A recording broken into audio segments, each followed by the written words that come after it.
Fala pessoal, tudo bem? Eu notei um ataque em forma de questionamento coordenado realizado por servidores em todas as minhas redes. Na verdade não tem sentido nenhum, é totalmente descabido de lógica, mas eu quero explicar em forma de vídeo para que os servidores possam ter acesso à informação e para que você que está assistindo esse vídeo também veja o quanto é descabida a forma como essas pessoas argumentam e quão pretensiosos são os entes sindicais. É isso que eu vou explicar no vídeo, mas antes já sabe, se inscreve no canal, deixa o like no vídeo e ative o sininho para receber as notificações. O primeiro ponto é bastante curioso. Boa parte dos servidores diz o seguinte: olha, nós não temos FGTS, o Fundo de Garantia do Trabalhador. Então, em razão disso, vocês não podem fazer a reforma da Previdência. E veja só vocês, nós não temos FGTS, então nós também não somos privilegiados. Você, trabalhador seletista, que está aí podendo ser demitido a qualquer tempo, você tem o FGTS, então você sim é o privilegiado. E porque você tem o FGTS, você tem que bancar a conta dos servidores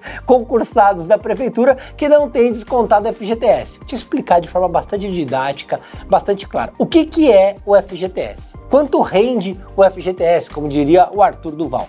O FGTS é o seguinte, ele é um desconto de 8% realizado no olerite, no contra-cheque do trabalhador. Então cai o salário R$1.000, desconta ali R$80, que é o FGTS desse trabalhador. Então ele recebe R$920 e 80 foi pro FGTS. Isso eu tô descontando esse INSS, todos os restantes dos descontos que vêm embutidos ali. Só o FGTS. Esse valor ele é retirado do trabalhador e ele vai num lugar que chama conta vinculada, lá na grande Caixa Econômica Federal. E ali ele vai ficar rendendo para que então, quando o trabalhador for demitido sem justa causa, ou seja, o empregador por algum motivo resolveu dispensar esse trabalhador, ele pode ir lá e receber aquele valor. Parece muito bom, né? O primeiro ponto, o valor sai do salário dele e vai para a conta da Caixa. Sabe quanto rende o FGTS? Menos que a poupança, ele rende a TR da 0,2, da 0,3. A poupança rende mais que isso. Esse valor está rendendo inclusive menos que a inflação. Ele está lá parado, o cara está perdendo dinheiro. A única vantagem, se é que eu posso dizer, é ele sacar esse valor quando for dispensado. Mas veja só, é quase como uma poupança compulsória sem rendimento que ele não pode utilizar. Se ele ficar doente, ele não consegue lá pegar aquele valor. Se ele quiser, por exemplo, fazer alguma coisinha, não pode pegar aquele valor. Ele fica lá parado. Por sua vez, o servidor público concursado goza de estabilidade, ou seja, ele não é dispensado sem justa causa. Para você demitir, ou seja, exonerar um servidor público, ele tem que cometer uma falta grave, passar por um processo administrativo, ver que havia dolo, que não podia caber uma suspensão, uma advertência. Então, depois de tudo isso, muito tempo, ele é exonerado sem justa causa. Ou seja, é igual se ele fosse dispensado por justa causa como um trabalhador comum que foi pego roubando, por exemplo, e não receberia o FGTS do mesmo jeito. Aconteceu isso com o servidor. O que acontece? O salário dele não tem o desconto do FGTS. Então ele recebe ali o salário bonitinho com os 8%. Não foi retirado da conta dele e colocado numa conta vinculada para render menos que a poupança. Está rendendo a TR, um índice baixíssimo. Então aquele valor do FGTS, que é descontado do trabalhador comum, cai todo mês na conta do servidor. Então se o servidor quer tanto o FGTS, é muito simples. Basta ele pegar 8% do salário dele e colocar numa poupança. Já vai estar rendendo mais que o FGTS. Se ele for um pouquinho inteligente de investimento, ele vai colocar num CDC, um investimento conservador que vai render um pouquinho mais. Se ele for arrojado, ele pode investir em alguma ação de alto risco ou então comprar Bitcoin, alguma criptomoeda e render bastante, fazer dinheiro.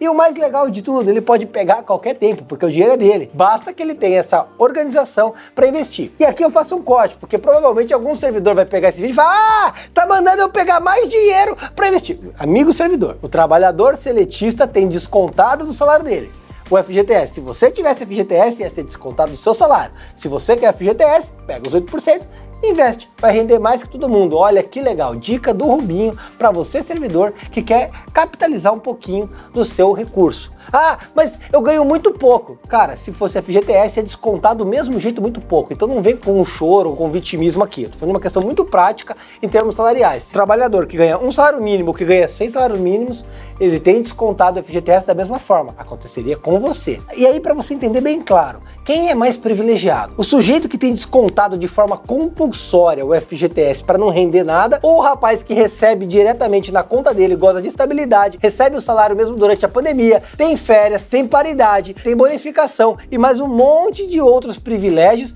e ainda assim pode pegar esse valor de imediato e investir em Bitcoin, por exemplo? Acho que a resposta me parece bastante óbvia. Mas vamos para a segunda parte, que aqui é um questionamento bastante denso, assim, que chega de forma muito grande. Eu vejo sindicalistas gritando no plenário, eu vejo os vereadores falando em discursos fervorosos.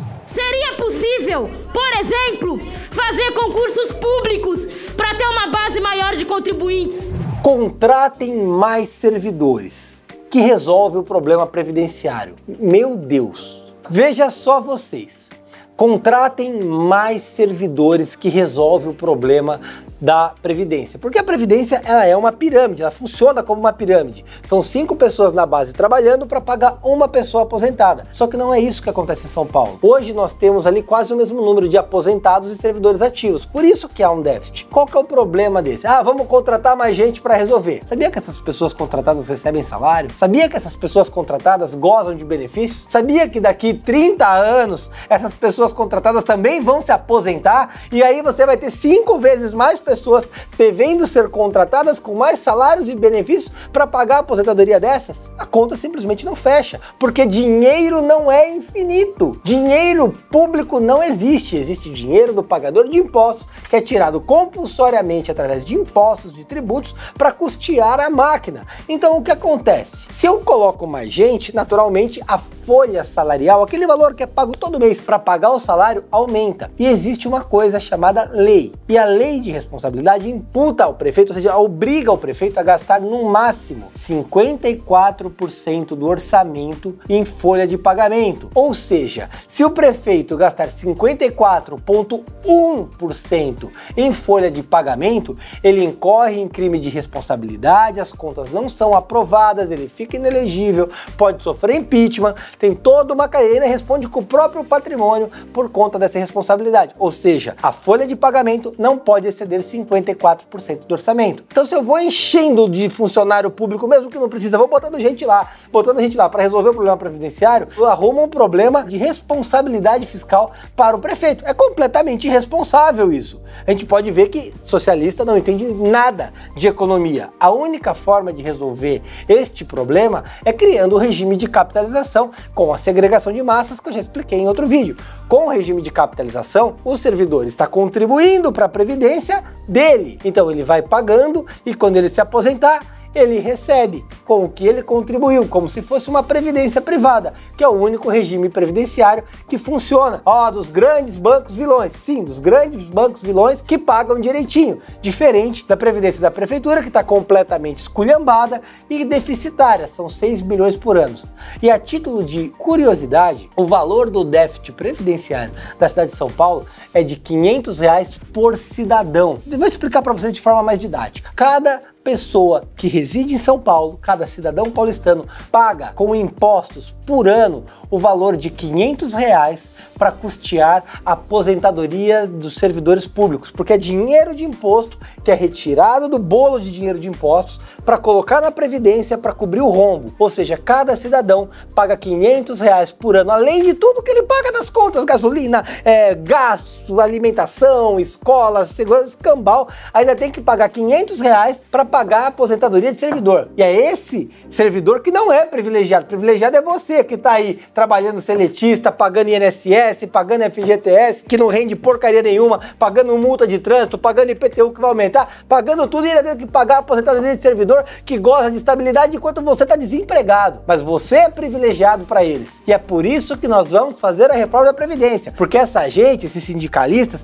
não tem a menor noção de realidade. Eles não têm noção do que é ter a insegurança se vai continuar trabalhando ou não. Eles não sabem o que é chegar numa segunda-feira e alguém te mandar no RH para ser demitido porque a empresa não está faturando. Ele não sabe o que é estar caindo o boleto DARF no fim do mês como empresário. Ele não sabe o que é montar uma empresa e fazer ela render. Ele simplesmente quer saber que no fim do mês vai cair o dele religiosamente. Ah, não tem dinheiro para pagar? Ah, arrecada mais impostos. E você paga a conta de novo. Por isso que nós temos que fazer a reforma da Previdência. E por isso que essas falácias criadas pelos sindicatos simplesmente tomou por terra, porque não entendem nada de economia e só tem o intuito de enganar os servidores mais simples, os mais humildes, para usá-los como massa de manobra, enquanto a elite do funcionalismo público continua com os bolsos abarrotados de dinheiro. E é por isso nós vamos fazer a reforma da Previdência de São Paulo, inclusive para garantir que esses servidores, inclusive os mais simples, aqueles que ganham 1, 2, 3, 4 salários, consigam continuar recebendo a aposentadoria. Ah, e faço um outro adendo. Nenhum cidadão que recolhe pelo INSS, inclusive nós, vereadores, políticos, vai se aposentar com mais de 6 mil reais. Todo mundo está ali até 6 salários mínimos, de 1 a 6 salários mínimos. Então, me parece bastante justo que a gente coloque todo mundo em pé de igualdade. Afinal de contas, somos todos cidadãos e não dá para ter uma elite privilegiada simplesmente porque passou no concurso. Um abraço e vamos processar tudo.